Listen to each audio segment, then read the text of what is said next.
All right, here we are. Inaugural show for Still Talking on YouTube, Todd. How you doing? I'm doing great, Rob. How about yourself? Oh, man. Can't complain, man. Can't complain. Doing pretty good. Yes, beginning of a new era. Beginning of a new era. Still Talking on YouTube. We got a new character in the house. Besides us two characters. Exactly. Two wasn't enough. We felt like we needed to have a third wheel. I'm Rob Simpson, by the way, if you don't know. And I am Todd Rahani. Yeah, and our third wheel here is Coach Yoda T. Hey. Huh? Welcome aboard, Coach. Yes. Yes. He will providing laughs for you and insights. Absolutely. That only Coach Yoda T can give. Yes. You know what I'm saying? He is a man of many years of experience. Yes. You must unlearn what you have learned. Right.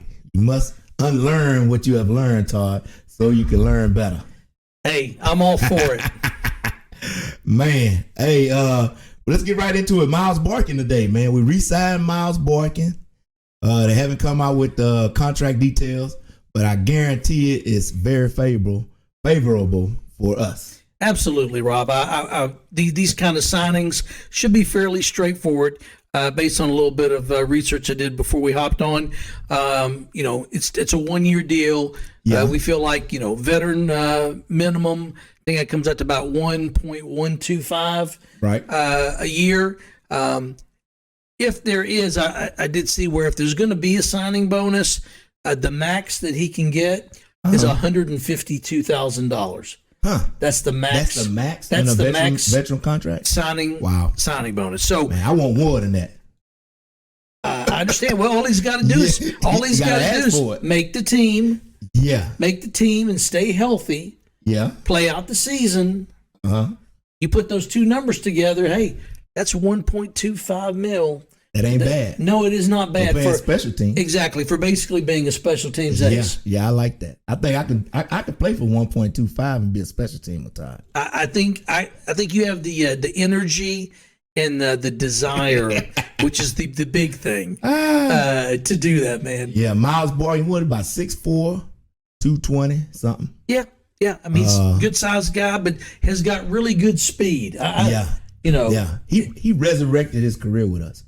He came over. He was a special teams demon. And I think he really wanted to stay in the league. You could tell. You know how some guys, when they get to that point, they just kind of give up. Right. No, he didn't give up. I remember. Who used to be like that? We brought a guy from Oakland.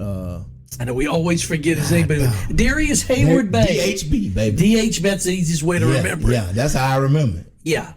Completely resurrected his career. Right. And he stayed on at least 3-4 extra years. Yeah. By being a special teams demon. Yeah. And he got snaps on the offensive side of the ball. He did. He hit some big plays for the Steelers over the years. You know how much the Steelers, I mean all teams do, but us being Steeler fans, we know how the Steelers have an overall affinity for high-end special teams play. Right. And how big a component that is of a game plan.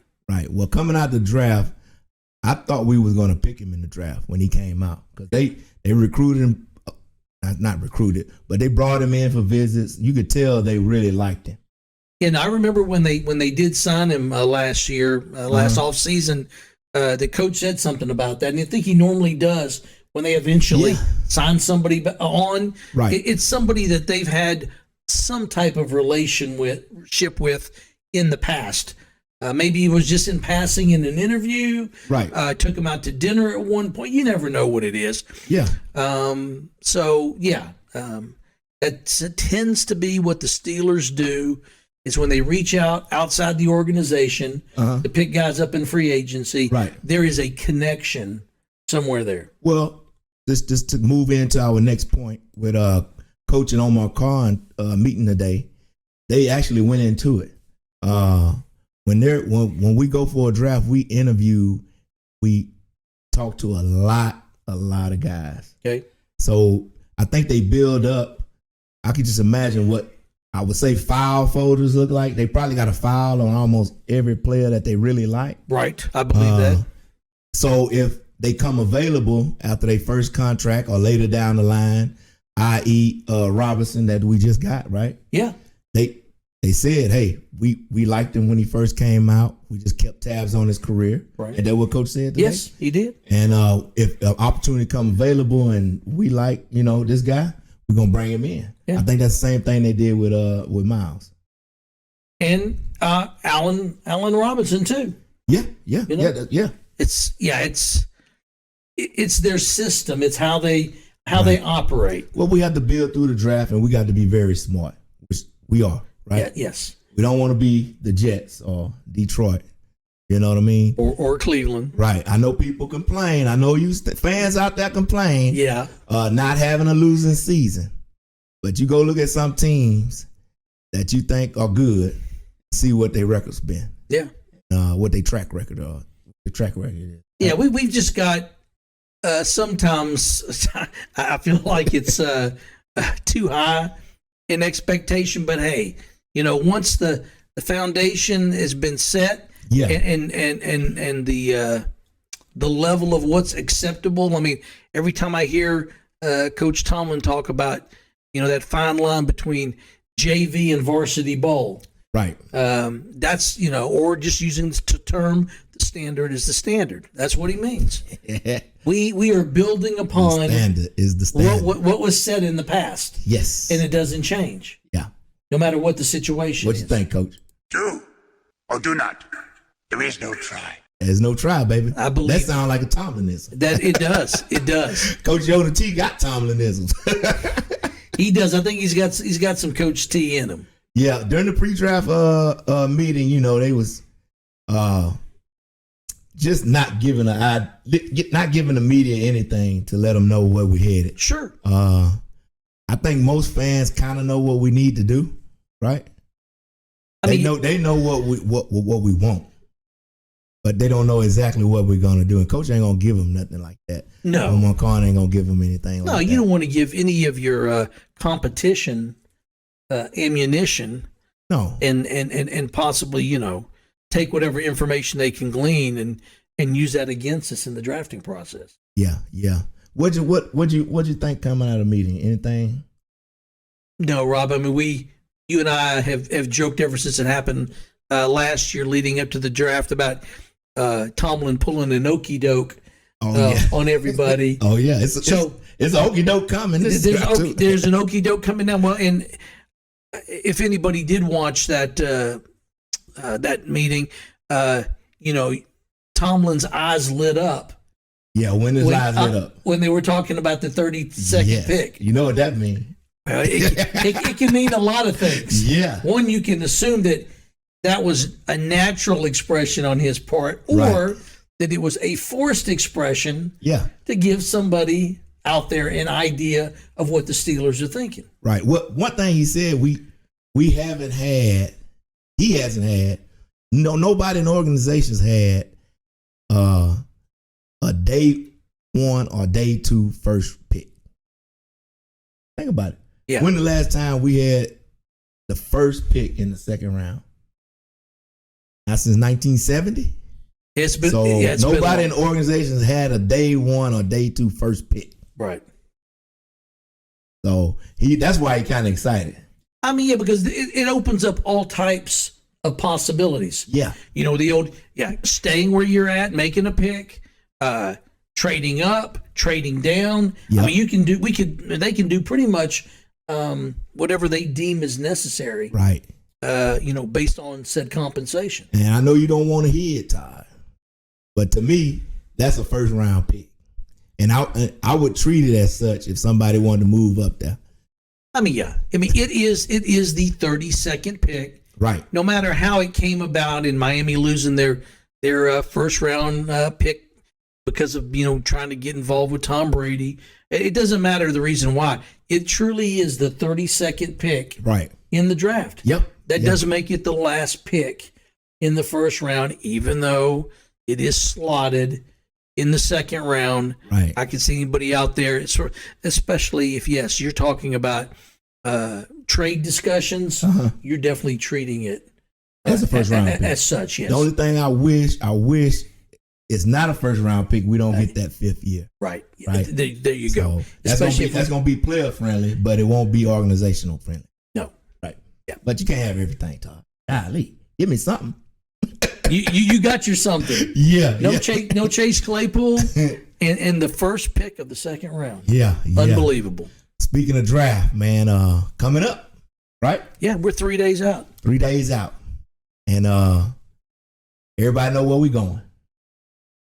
We're going tackle, lineman, tackle, or cornerback in the first 2 picks. I'm guaranteed it. Yeah. I can almost go to Vegas and put some money on that. You know, I feel as comfortable as you do. Of course, I wouldn't go to Vegas to commit to it, but yeah. Just bet me. That's true. We could do that. But no, I mean, I think, again, based on where we're picking and what our needs are and what is available in this draft at those positions, you know, we can get 2 very, valuable assets moving forward that, I mean, if for some reason couldn't be day one starters, certainly could push said starters. Yeah. And possibly take over those roles before the end of the season. Right. So. Everybody, Thursday at 7 p.m., be at your spot at 6 because it's going to be crowded, right? Currently, we got the 17th pick. Everybody should know that by now. Yeah. We already talked what we see going on. Do you really think – I had one question for you, Todd, before we get out of here. No problem. Do you really think they want Joey Porter Jr.? Or do you think his dad being a part of the organization, do you think that'll help him get picked? That's a really good question, Rob, because, it's easy. We love our homegrown talent. Yeah, our legacy. People that's been in our legacy players. Yeah. It's easy. I could see where somebody would tie those 2 things together and just say it's seamless. Joey Porter Jr. at number 17. Right. Certainly there's a lot of pluses to like. My only concern about taking him specifically at number 17 is his lack of splash plays. Yeah. I would say that's the thing that sticks out to me the most. I'm not worried about him in man coverage. If I'm not mistaken, I don't think they did a lot of zone at Penn State. Not much. He's more a man guy in Penn State. But he can play zone. Yes, I'm sure it wouldn't be again, Steelers, like a lot of teams, do a lot of sub-package work. So, I don't know how detailed these college defenses are compared to the pros. You hear more about that from the offensive side when they say this university runs a pro style or a pro friendly concept. Right. You hear about that a lot on that side of the ball. I don't hear that so much defensively. It's just about, this team runs a lot of 3-4 or they run a lot of 4-3. Yeah. But I don't hear a lot of direct talk about the secondary. But I would just say, obviously, all his metrics, are top tier. There's nobody's questioning that. My only concern is if you draft him at that position in the first round, I mean, you were saying that you expect him to be a number 1 corner. Do you think he worked that pick at 17? I'm teetering on it. I'm going to say the hesitation. I'm going to say really, Rob, the lack of production on turnovers. Okay. That's what scares you. Yes, that's what scares me. No splash plays. Yes. Yeah. We need splash plays. We do. And the thing is, the coach think they can coach him up to be more ball hungry. Of course. Yeah. Most. And I think he could be. He got the pedigree. His daddy was crazy as hell. You know what I'm saying? Yeah, in a good way. Yes. You know what I'm saying? You always need those type of players on the team. Of course. Uber competitive. Yeah. Team oriented. Competition. Yes. I love it. You know what I mean? You always need guys like that that'll run through a wall. Yes. All right, Todd, we're going to let the people out, man. Next show probably be in a few days, either if something come up before the draft or after the first day, Friday. Or either we're going to do Wednesday or Friday. Well, before we leave, let's just say the Steelers don't go up, they don't go down. Right. They stay at 17. Yeah. Who's your pick at 17? Deontay Banks. Okay. Yeah.